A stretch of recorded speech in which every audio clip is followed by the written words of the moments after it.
दोस्तों, मैं आपका दोस्त आशीष शर्मा क्लासेज में आपका स्वागत करता हूं। कार्यपत्रक संख्या 51 से लेकर हम 55 तक अध्ययन करेंगे। तो कार्यपत्रक संख्या 51 में दे रखा है, कहानी को पढ़कर दिए गए शब्दों के उत्तर देना है। जैसे अमन और सलीम बहुत अच्छे दोस्त थे। व्यापार के कारण अमन को कुछ वर्षों के लिए शहर से बाहर जाना पड़ा। उसने सलीम से कहा कि मेरे पास एक भारी और कीमती लोहे की छड़ी है, क्या तुम मेरे लौटने तक उसे अपने पास रख लोगे? सलीम सहमत हो गया। कुछ वर्षों के बाद अमन वापस आया और सलीम से मिलने गया। उसने अपनी छड़ी वापस मांगी। सलीम से क्षमा मांगते हुए कहा कि लोहे की छड़ी को चूहे खा गए। अमन ने कहा, कोई बात नहीं, कोई भी चीज़ हमेशा के लिए नहीं रहती है। तुम अपने पुत्र अनस को मेरे साथ भेज दो। मैं यात्रा से जो उपहार तुम्हारे लिए लाया हूँ वह उसके साथ भेज दूंगा। सलीम ने अनस को अमन के साथ भेज दिया। अमन अनस को अपने साथ ले गया और कुछ खिलौने जो उसने खरीदे थे उसे देकर ऊपर वाले कमरे में खेलने भेज दिया। जब अनस वापस नहीं आया तो वह चिंतित सलीम अमन के घर पहुंचा और उसने अपने पुत्र के बारे में पूछा। अमन ने कहा, रास्ते में एक भयानक घटना घटी। एक चील झपटा मारकर उसे ले गई और कुछ नहीं कर पाया। सलीम ने आश्चर्यचकित होते कहा कि ये कैसे संभव है? अमन ने कहा, जब चूहे लोहे की छड़ी को खा सकते हैं तो चील भी आपके लड़के को उठाकर ले जा सकती है। सलीम को अपनी गलती का एहसास हुआ और वह लोहे की छड़ी अमन को वापस कर अपने पुत्र को घर पर ले आया। ये कहानी थी। अब हम प्रश्नों के उत्तर जो हैं वो हम पढ़ते हैं। पहला प्रश्न है, अमन ने व्यापार पर जाने से पहले सलीम के पास क्या छोड़ा था? तो यहाँ पर लोहे की छड़ी जो है वो सलीम के पास छोड़ी थी। लोहे की छड़ी पर जो हम टिक लगा देंगे। दूसरा है, असल में लोहे की छड़ी को क्या हुआ था? असल में लोहे की छड़ी को, ये हमारे से गलती हुई है, यहाँ पे दूसरा ऑप्शन नहीं होगा। तीसरे में टिक लगाएंगे, सलीम ने उसे अपने पास रख लिया था। सलीम ने उसे अपने पास से रख लिया था। तीसरे में सलीम के अनुसार छड़ी के साथ क्या हुआ था? तो पहला नंबर का जो ए ऑप्शन है उस पर टिक लगाएंगे, कुछ चूहों ने उसे खा लिया। चौथा है, इस कहानी में लालची कौन था? तो इसमें लिखेंगे अपन सलीम। पांचवा है, अमन ने कहा, कोई बात नहीं, पूरा वाक्य करना है, कोई भी चीज़ हमेशा नहीं रहती है। छठा है, यदि आप अमन की जगह होते तो क्या करते? तो हमने अपने शब्दों में लिखा है, अपनी छड़ी को किसी ईमानदार व्यक्ति के पास रखते और उसका सबूत अपने पास रखते। ये कार्यपत्रक संख्या जो है वो अपना 51 पूर्ण हुआ। अब कार्यपत्रक संख्या देखते हैं 52।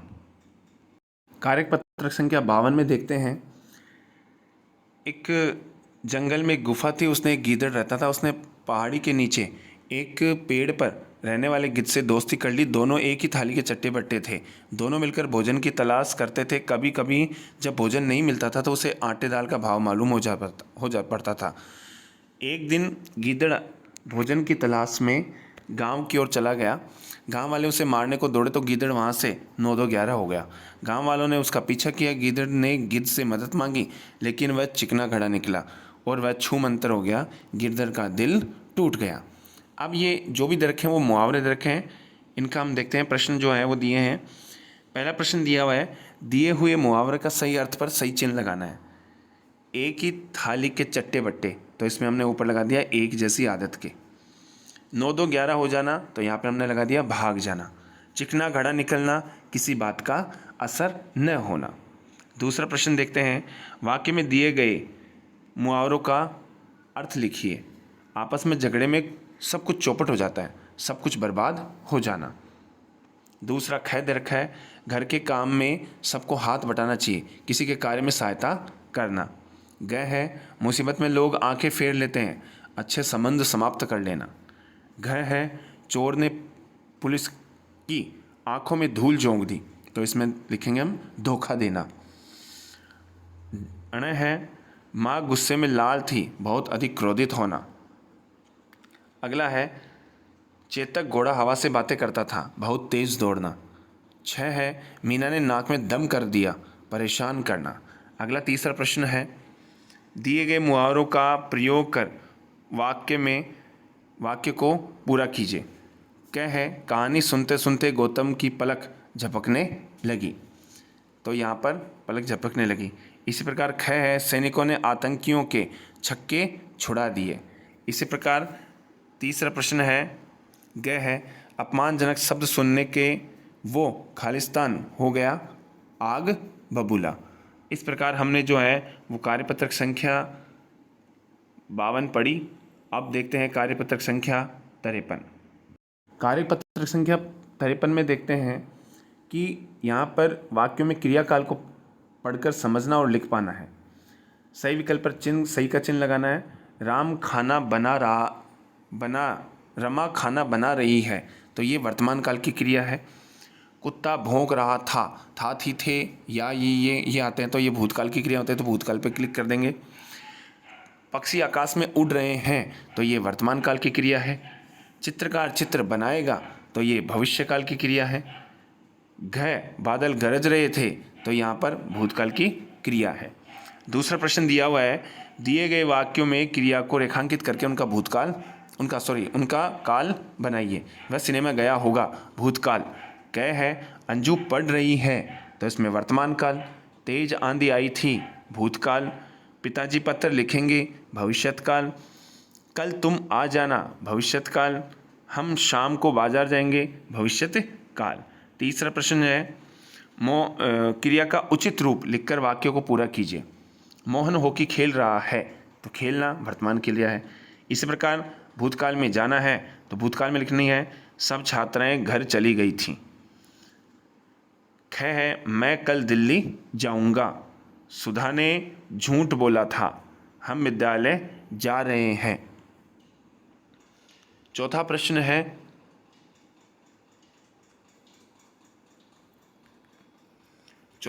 है नीचे लिखे वाक्यों के सामने उनका काल लिखिए। करण खाना खाएगा, भविष्यत काल।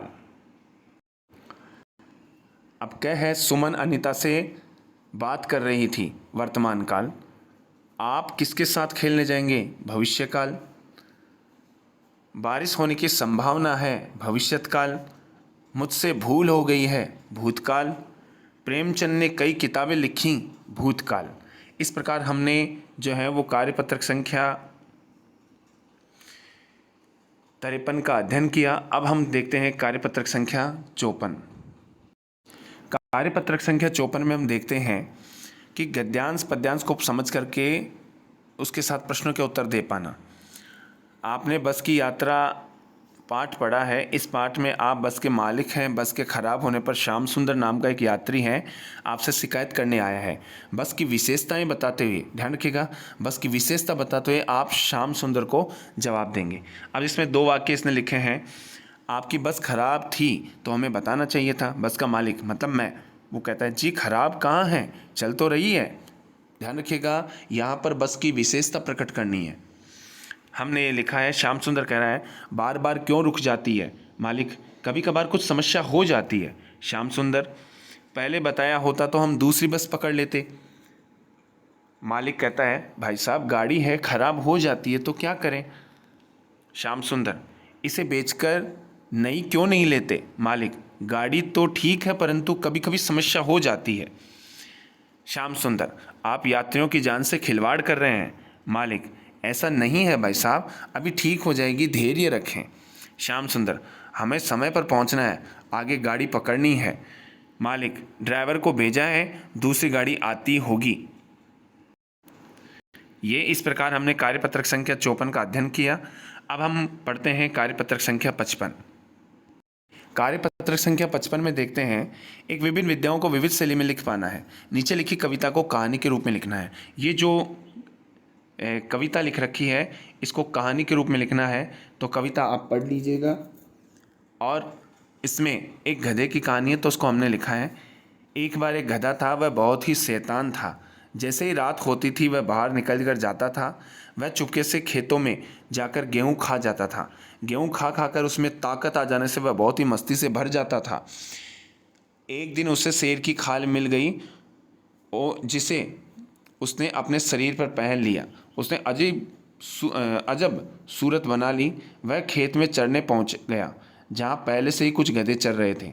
उनको बोलते देख वह भी बोलने लग गया तो उनकी पोल खुल गई। खेत का मालिक उसके पैरों में डंडे मार मार कर हालत ख़राब कर दी। गधे की जान आफत में आ गई। बेचारा वहाँ से जैसे तैसे जान बचाकर भाग गया। वह हिम्मत हार चुका था। वह गिरते पड़ते बड़ी मुश्किल से प्राण बचाकर वहाँ घर पहुँचा। तब उसे अपने किए पर पछतावा हुआ। इस प्रकार हमने कार्यपत्रक संख्या 55 का अध्ययन किया और हम उम्मीद करते हैं कि आपको ये वीडियो बहुत ही पसंद आया होगा। अपने मित्रों को शेयर कीजिए, लाइक कीजिए, कमेंट कीजिए और सब्सक्राइब करना चैनल को ना भूलिएगा। तब तक के लिए देखते रहिए आशीष शर्मा क्लासेज। जय हिंद, जय भारत।